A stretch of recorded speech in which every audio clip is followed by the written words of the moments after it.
Hello folks, welcome back, hope you're doing well. So welcome back to another One Piece review. This time we're covering manga chapter 1162.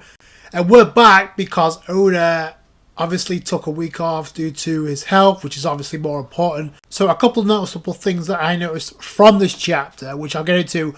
But I thought this was a very solid and honestly a great chapter to dive into as far as the God Valley incident. This is the kind of stuff I was hoping to get as far as like the context and added additional details that we did not know. We kind of had some idea of some of this, but we didn't really know for sure, so I like that. But I'll get into that.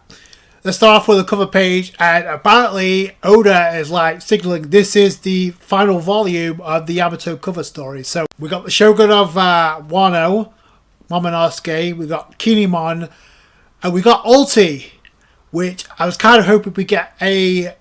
I don't see page 1 in this scene, but I do see what we got an adorable shot of Ulti in the background. Now I don't know if I'm reading too much into this, but she does look apologetic towards Kinemon. Kinemon's got this look of, alright, I'll let things go, but I'm keeping my eye on you. I don't know, maybe I'm reading too much into this, but it was adorable. I guess that's about as good as we're going to get, considering looks like it's going to be the final volume for the Yamato cover story. Yamato has a robe on similar to Kazuki Oden back in the day, so that's actually really cool. Now, as much as I like Yamato, if there's nothing else to drag out here, then yeah, I'm all on board for Oda wrapping this cover story up involving Yamato. Now, I did mention if something else could happen on Wano involving Teach, which I wouldn't be surprised, then Oda could have this during this cover story of Yamato, or it could happen off screen, or we could just get it shown to us in a backstory. I'm sure I wouldn't have a problem with that, considering he's showing us the God Valley incident in another person's backstory. Keep in mind, this is being told by Loki. Just keep that in mind. So I won't be surprised if that's what ends up happening. But yeah, like I said, if there's nothing else to this, then yeah, I'm all on board for Oda wrapping this cover story up. As much as I like Yamato, it is time to move on. So speaking of moving on, we got the aftermath of Rayleigh coming to Shakyaku's rescue because Rayleigh got his treasure. So Roger's like, yo, we got a dip. I'll handle things here along with his crew. Rayleigh, you get Shakky to safety. Obviously, Rayleigh's like, sure, my bad, Roger. And I love the two have a moment even during this fighting. Even Whitebeard and Shakky have like conceded to the fact that Rayleigh is the winner of this as far as like capturing Shakyaku's heart. So you got members of the Rocks like, hey, we should just go ahead and attack Rayleigh. Shakky's like, no, because Shakky would get hurt in the crossfire, which is probably true. So there you see like Newgate is kind of like, well, the treasure's still for grabs, so let's just grab that instead. They're going to lose that too. But like I said, they conceded to Rayleigh, and Rayleigh gets this moment with Shakyaku. The two of them have, I guess, one final moment in this backstory. I thought we might get a return of Saint Summers, but I'm guessing Oda's like doing away with that because he has to move this flashback on. So I'm not gonna hop on that too much, because if there's nothing to that, then why drag it out? So especially like I said, we know how things are going to end up for certain characters, so I'm glad Oda's taking that into consideration here and just moving things along. Rayleigh is about to confess something to Shakky, but due to her intuition, being intuitive as she is, Shakyaku's like, don't say another word, I know what you're about to say. I know already. So that's kind of cool, and we know she's like got insane intuition because she predicted the Bella Hancock would fall in love with Luffy. So... which ended up being true, which is how Rayleigh knew how to go to Amazon Lily after Marineford. So yeah, so that's intuitive of Shakyaku. So that's cool. We get like I said, one final moment between the two. Like I said in the last review, let's be honest, they're probably not going to get another moment in the present. So that's really cool. Meanwhile, after this, Oda cuts to the prize storeroom with two of the devil fruit chests, because he revisits the scene during the Kuma backstory involving Kuma and Ivankov, as Ivankov and Kuma snatched the fish fruit, and the pawpaw fruit, and we know which way both of them goes to. Which I'm guessing he needed to add context just to the whole scene involving Big Mom, because we know she snatches the fish fruit from Ivankov. Like I said, how different things would have turned out after eating the devil fruit. But then he is like telling Kuma to run, eat the devil fruit, then we've won, which he does, and we know all this. So it's like, I'm guessing like Oda needs to add the context as to what's going on, what's to happen next involving Charlotte Linlin, because she has the devil fruit. So I don't know. It's kind of weird, but battles are taking shape left, right, and center through the rocks and the Roger Pirates as well. We got Garp marching through because we got a group of Marines. Now, first off, two things. One, we see Garp running. I'll get to that in a second, but we see one Marine in contact on Dendamushi with somebody, asking what your orders are. And I know I'm not the only one when I thought this. He gave me Al-Qaeda vibes, so that's could be Al-Qaeda or somebody related to Al-Qaeda.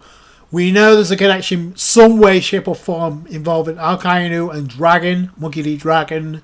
So I wouldn't be surprised if I was trying to tie that in, but that's just something I noticed. Then what do you guys in the comments below think? But that's what stood out to me here. Like I said, we also got Garp running, and he's asking Sengoku about this. Did you know about this crap? Because I guess I'm not talking about something that happened during this incident, because it goes from Sengoku talking about somewhat of a report given by a Marine.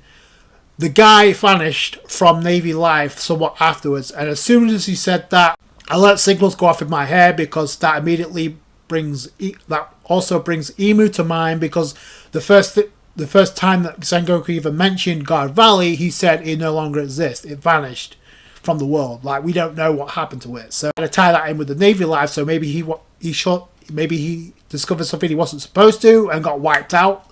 Because Garp is like, this doesn't feel like a dream. They really did this. So meanwhile, we go to the rock location with Xebec, who is carrying his wife Eris, who is also holding Teach. So I thought that's kind of cool. We get more insight into her character, which I kind of was the best part of this entire chapter in my opinion. I'll get to that shortly, but she's like, Xebec put me down, because Xebec is like, we got no choice, we got to run, because we got two Holy Knights giving chase, one of which we know is Garling, and the other we haven't got a name for yet. But next to them is 4 residents of God Valley, and I thought the members of the Davy clan, but no, they were like villagers who helped Eris, Teach, and Xebec while they were there. And we see these villagers who were trying to help now have been transformed into demons, much similar to what we got in the present involving Doi and Bragi and their crew and Elbaf, because we know Gunko / Ibu pulled the same stunt. I talk about Ibu in one sentence because due to Sengoku's conversation with Garp, and now here we are with clear-cut evidence of Ibu in activities going on in Garp Valley, which I'm not surprised.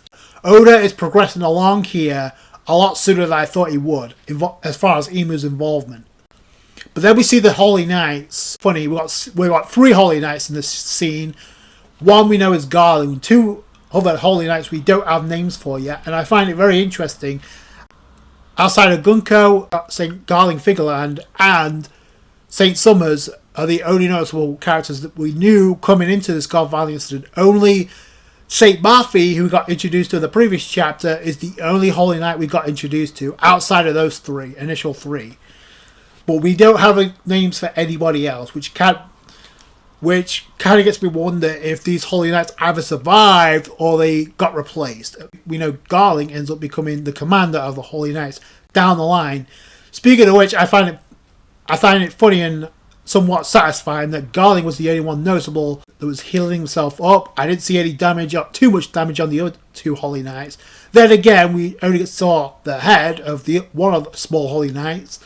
We saw Garling clearly reattaching his skull since it was split by Xebec's attack, and it's confirmed as much because Garling says, wow, it's going to take a while to regenerate from his attack, from his sword slashes. So Xebec did damage, and it's obviously taking time for him to regenerate, so clearly they're immortal here, which is why Xebec is trying to get his wife and his child to safety. Eris is like, Xebec, let me go. Are you trying to fight them one-handed? Because obviously he's trying to rescue his wife and obviously protect his child. But Eris is thinking about how to like help out Xebec by not holding him back. Clearly, because obviously now we kind of like to see Xebec actually fight them one-handed. I think that'd be kind of broken, considering we do know he's broken. We're getting more of a character insight from Eris. But Xebec is trying to explain, like, no, you don't get it, because if we get caught, anybody with a Davy in their name is going to be subjected to a life of suffering. It'll be hell. So, and I thought that was kind of weird. So they'll be suffering and not killed, not wiped out. So keep that in your mind, because I'm going to circle back to that by the end. Because there's a lot of like question marks as far as this chapter is concerned, as far as like what's going to be the status of this trio in general. But then this is where Eris confirms that the 4 villagers that we see from God Valley did get transformed, because we see 2 of them that was shown. One of them was like, 2 of them were helping them out, because Eris goes on to say everybody was also so nice to me, despite the fact I was a pirate. So that was giving us confirmation there is a parallel of what's going on, what happened in God Valley and what's happening in Elbaf currently. But then this is where, but Eris is like, yeah, I know the fate of our clan now that I'm a part of this clan. So she frees herself from Xebec. It's like, well, what are you doing? Eris is like, if I was the kind of woman just to cling to you and couldn't protect a single child, you never would have fallen for me, right? So, and I love the expression she gives as well. She's like smiling as she's saying that.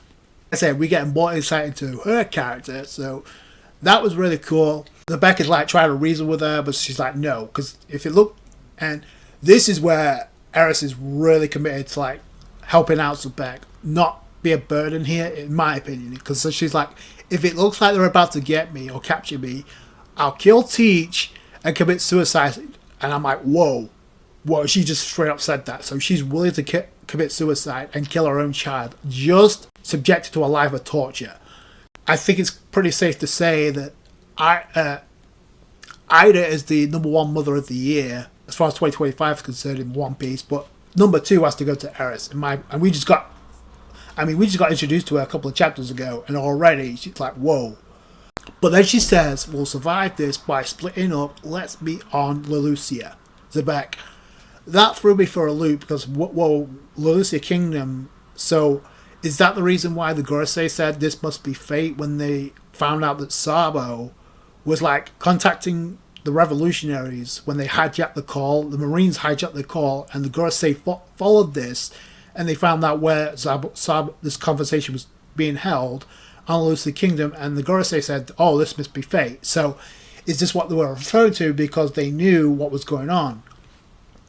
So I don't know, I thought that was kind of interesting, considering we don't really know. We know Teach is going to survive, but we don't know about Xebec or Eris, which I'll get back into by the end, because immediately following then, it looks like Xebec is actually reasonable with this decision of Eris, because you see them running away as Xebec is like fending off Garling. So then Garling is like taunting Xebec, like, oh, you ditched your wife and child, so what will your next attack be? Meanwhile, he's looking like a goof, because he's looking on as Xebec is literally pulling his sword out. He takes a slash, and that's where Oda cuts. After we just saw the damage it did beforehand, you're just going to stand there and let him draw his sword out? So, I don't know, it's made it look like a complete idiot. But either way, speaking of idiots, we cut to Lin Lin, who has the fish fruit, and I found this is quite a neat little twist that Oda added into the somewhat favor that apparently Kaido owed Big Mom. That Big Mom was like dangling over Kaido's life for most of it. But here we come to find out something interesting and a neat little twist.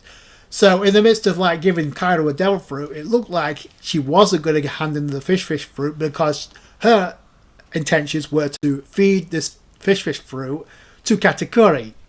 And I'm like, whoa. So when she said that, I'm not the only one, and I said this when we got Ivankov with the devil fruit, who, if he had eaten that, how things would have changed. You could imagine as broken as Katakuri ended up being, how much more insane Katakuri would have been had he eaten that devil fruit. There would not be a Wano arc involving Luffy. I'm telling you, right, that would have been GG. I know a lot of people with their headcanon and gonna fanfic over that one, but it's just something to think about. Like, damn, Big Mom was really gonna feed that devil fruit that Kaido ends up having for Katakuri. And like, if Katakuri would have had that, I'm pretty sure he would have led his own crew because he would have become a Yonko himself. Unfortunately, Lin takes too long in celebrating because Kaido jumps in. I love the silhouette that Oda drew here with Kaido. He takes a swing, hits Big Mom directly in the face with that mace, and snatches the devil fruit. Now, it's kind of cool because it follows up with their characters here. Obviously, Lin was like, I guess Lin was going to give Kaido a shitty devil fruit, but just keep this fish fruit for herself, for one of her sons, because she obviously has a devil fruit. But Kaido ends up devouring it, and the course of history is going to change because of that, we know. So I love that, and I thought it was a neat little twist, but it does seem like a retcon here, because why didn't Kaido bring this up at all when Big Mom is dangling this carrot over Kaido's head for most of his life? You owe me a debt, and Kaido never once responds, hey, you never intended to hold up your end of the deal, so I just took what I needed because remember, Lin brought this on herself because she nagged Kaido, hey, they got devil fruits up for grabs, are you going? And Kaido was like, will there be a special devil fruit? So that was his reasoning for going. So Lin kind of brought this on herself. So we go from one dragon about to be born in the form of Kaido to Monkey D. Dragon himself, who's we see continuing to run away with Shanks. In the same scene, we see Eris running away with Teach. And they both share the same dialogue. I won't let you die. So are they gonna come into contact? And is that the way that Teach gets away from Guard Valley? Because Eris' number one priority is to make sure that Teach gets away. So maybe Dragon and Eris are going to cross paths, and that's the way that Teach and Shanks get away. The Dragon ends up taking both. I don't know. But it is interesting. We did see them in the initial scene when we saw Shanks' mother. And we saw Teach being comforted by her mother at the time. We didn't really get to see her until now. But yeah, I just find that interesting. And Dragon was in the apartment that Shanks' mother told Dragon, save my children. Then we go back to the prize storeroom behind the game stage, and I love why we're getting names for different landmarks throughout God Valley now. I don't know if there's going to be much of a point, considering I don't see God Valley being in existence much longer, but we see the Roger Pirates as they found a lot of the treasure, and they also found devil fruits. Meanwhile, we've got awesome members of the Rocks trying to chime in and actually get in their way, because like, we're here for the treasure too. We're not going to let you just swipe away. But then it cuts back to Garp, who is literally questioning himself, similar to how we saw his son Monkey D. Dragon a couple of chapters ago, when he decided, you know what, I'm done with this life. I'm going to help this child escape no matter what. Because we see Garp conflicted now, because he's like, nothing makes sense here, even justice. We see a scene involving a lot of the prisoners or the slaves trying to get away, and we see a marine ship open fire on a port with these prisoners. Meanwhile, as this is going on, we see Saturn himself just sitting his ass down on a cliff, looking on. But then he's been contacted by somebody as this is going on, because we see the dialogue exchange. So he's being contacted. It's like, hey Saturn, is Rox dead yet? This is egg advice, because this is exactly what happened recently, especially in the anime. Things have continued to unfold out of our expectations. And as this dialogue is going on, we see Kaido go into his dragon form for the first time ever as he's soaring into the sky. But we see Saturn's dialogue is continuing. All this intense destruction, if this continues, we risk something else being unleashed. And it's at that point the transformation really kicks in. But then somebody responds, that must not be permitted. It cuts away again to, there's a lot that goes on in this chapter, and that's a good thing. We get another scene involving Kuma and Ivankov, and Kuma is using his paw throw abilities for the first time, because he's sending these that he's freed, and he's literally giving them liberation because he's sending them away with his teleportation technique. So that was cool. We also see a panel of Ginny crying, which I thought was kind of cute as well. But then we get a wide shot distance of God Valley and we see some hockey sparks because we see, once again, we see 3 panels of Garp, Roger and Xebec. They take notice of this hockey, similar to what we got in Egghead. We see Saturn transform into his spider bull form, into his Gurgur no Mi abilities. But then we see another scene involving Garling and he's been defeated by Xebec. So, like I said, it makes him look like a complete idiot. He's the only one noticeable of the Holy Knights that's been defeated. Like, unless I'm not even being like sarcastic. So if you guys know, if you can guys see anything different, like any other Holy Knights that stand out, like to me it looks like Garling is the only one that stands out here who's been defeated by Xebec. Xebec looks menacing as all hell and he's like, you dare go after my family. He's not playing games here, and immediately following this he's joined up by Newgate, Whitebeard, who's like, and Xebec, his captain, is like, there's nothing much to gain here. You still gonna help? And Newgate is like, nah, I still owe you for putting all my drinks on your tap. So that was kind of cool. Kaido unleashed his dragon form for the first time ever, joining up with Newgate and Essentio, Xebec. That was kind of cool. I finally got an ability, guys. He's like an excited child trying to show his parents a good test result. Newgate is like, yeah, that's great, but mind if I ask you about what the hell's going on here? What are we up against? And immediately following this is where things really pick up as far as progression concerned, because we get Garp, who's like questioning, maybe this is a dream, what's going on with this island? We got Roger, who's like, it's been one adventurous twist after another today. And then we got Xebec following up with Newgate's questions, like, what is it you ask? Or if I had to say it, as it's the world, but there's a twist with Saturn's Gurgur no Mi Saturn Bull form, because we see that Emu has completely taken over Saturn's body in that form, because we see Emu's eyes to end off the chapter. So, a couple of noticeable things here. Number one is the progression that Oda's going on here. He definitely amped up the pace here, which I'm all up for. The second thing that's noticeable to me, Oda focused more on the aspects of God Valley that we didn't really know about. Like, we kind of have speculation, but we still don't know. So here, Oda's giving us the context for that, which I appreciate because it's the thing that's going to stand out now. Like, we know who's going to survive this, but there's certain things, there's certain context that we don't know. This is just another element that Oda's focusing on that more in this chapter. Like I said, he did give Shakky and Rayleigh the final spotlight before he moved on at the beginning of this chapter, but then he moved things along. So I like that. I like how this chapter flowed. Tremendous chapter. Great progression. The thing that's the best part of this entire chapter for me is Eris, and the fact that Eris just stood out as a character. And like I said before, not only as a character, she may be top 2, she may be the number 2 mother of 2025 when it comes to One Piece, because the way her character was portrayed, despite the fact we haven't seen her very long, was great, and it's what Oda needed to do to give us more empathy towards not just Xebec but Teach, which I'm sure Oda's trying to do. I'm more empathetic towards Xebec and Eris than I am Teach, I'm not gonna lie. She willing to commit suicide and kill her own child just to make sure they don't get captured and tortured to a life, subjected to a life of torture, like I said earlier. So that's extreme dedication. Like Eris stood out in this chapter. Another character introduced in this flashback that stood out outside of the noticeable characters that we knew going in.